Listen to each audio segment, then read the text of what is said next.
we are now discussing about the relation and function. Lastly we have to discuss about the syllabus, and now we are discussing about the chapter 1, that is the relation and function.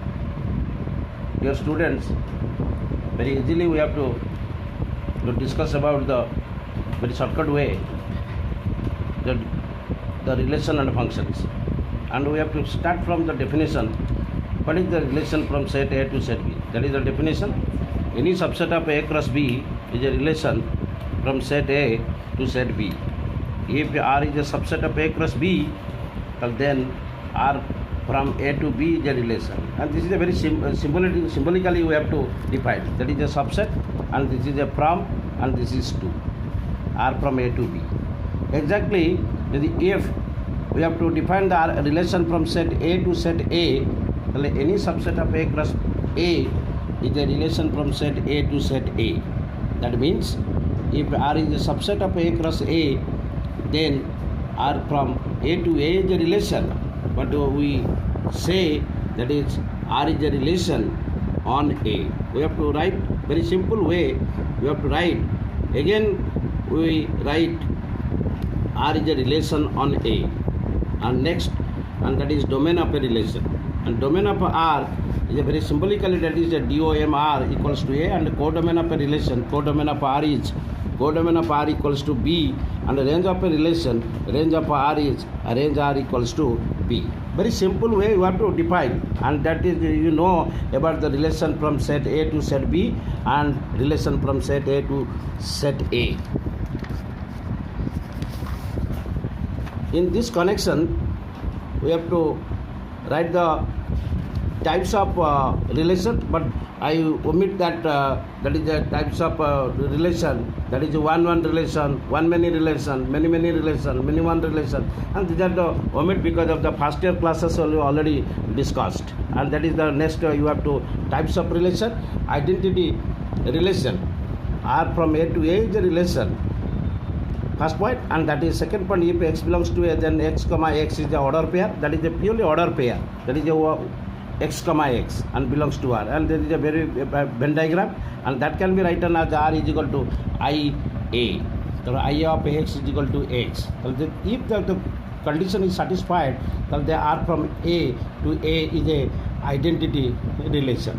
So therefore, R is an identity relation on A. That means R equals to IA. Exactly, that is the empty relation. R from A to A is empty relation. If no element of A is related to any element of A, that means that R is equal to phi. Then phi means there is a no element, that is a no order pair is there. So phi is a subset of A cross A. And that is again universal relation. R from A to A is an universal relation if R is equals to A cross A, and that can be written as R equals to U. R equals to U A cross A.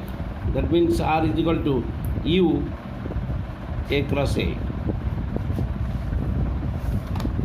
And again the special types of relation we have to discuss, and reflexive, symmetric, and transitive. First year classes already said, but we have to know about the in the second year, that is a reflexive. What is reflexive? A belongs to A, that means A comma A belongs to R. That means 1, 1, 2, 2, exactly that type. The same element can be order paired. So R is a reflexive relation on A. And symmetric, A comma B belongs to A.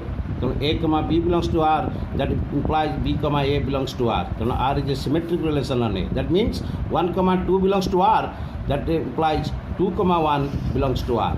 That means R contains 1 comma 2 and 2 comma 1. That is similar way transitive. A comma B comma C belongs to A comma B belongs to R, B comma C belongs to R. Then automatically the figure is A to B and B to C. So automatically A to C belongs to R. So R is a transitive relation on A. That means 1 comma 2 and 2 comma 3. The answer is 1 comma 3. That means R contains 1 comma 2, 2 comma 3 and 1 comma 3. That's why so R is a transitive relation on A. We are not discussing about the examples, but we have to discuss about the some fundamentals first. And then next one is equivalence relation. If R is a relation on A, R is reflexive, R is symmetric, R is transitive, and the four conditions are satisfied, then R is equivalence relation on A. The next function from set A to set B. A relation F from A to B is a function. Well, if F is a subset of A cross B and the second point domain F equals to A, range F is a proper subset. If the symbol is proper subset of B and third point x comma y1 belongs to F, x comma y2 belongs to F, then automatically y1 equals to y2. That means the F must be 1 1. But there must be 1 1 relation. Well, then we say that is F is a function. Then note 1 1 relation is called function, many many relation is not a function, one many relation is not a function. And before that we have to discussion about 1 1 relation, many many relation and one many relation. And so we have to know first relation and function, and the students are very easily we have to know about the relation and function. The next one is the types of function. 1 1, that means injective. F from A to B is a function. F from x1 to f of x2, and x1, that implies x1 equals to x2, or x1 not equals to x2, so f of x1 not equals to x2. Very simple. That is, if this way you have to written, so first you have to write f of x1 equal f of x2. Answer that if x1 equals to x2, so then f is 1 1. Alternatively, we have to take it x1 not equals to x2, implies f of x1 not equals to f of x2. So then f from A to B is a 1 1 function. Onto function or subjective. F from A to B is a function. If x belongs to either exist, y belongs to B, so such that f of x equals to y. So if x belongs to A means the domain part, and y belongs to B is the codomain part. So if f of x equals to y, then f from A to B is onto function. Otherwise, you have to write range f equals to b, or otherwise f of a equals to b. So then f is onto function. And bijective function, next one. So f from a to b is a function. F is 1 1, f is onto. So then f is bijective function. That means f must be function and must be 1 1 and must be onto. So then f is bijective function. And the next one we have to write the inverse of a function. If f from a to b is a bijective function, then inverse of f exists, and that is the Venn diagram. So if f x is there and f of x is there, suppose equals to y, and similarly f inverse of y also automatically equals to x, because a bijective function. That is, f from a to b is a bijective function. So f inverse from b to a exists, and that means f just inverse equals to, write down f inverse, that is f minus 1 is here, write down. And if f from a to b is a bijective function, so then f is invertible. Then the same way we have to, the different examples are there, and we have to the note and syllabus. You know about that syllabus, and so you refer the book, that is the Elements of Mathematics and Government of Odisha book, and very important book, and that book you have to, many examples are there, many exercises, and you have to do this.